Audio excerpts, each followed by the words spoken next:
Snert. Dutch pea soup. A side dish from Netherlands. Serves 2. You will need 12 ingredients.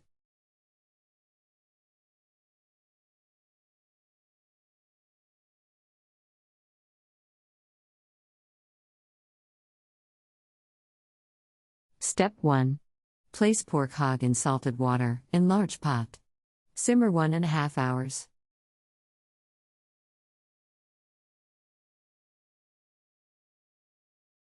Step 2. Add peas. Simmer 1 hour, stirring occasionally.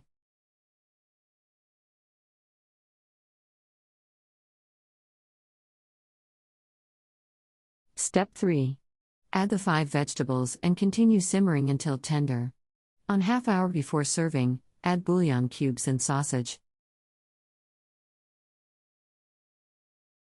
Step 4.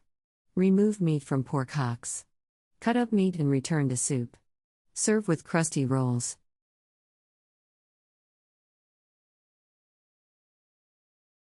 Country Reports, Culture, Countries, Travel.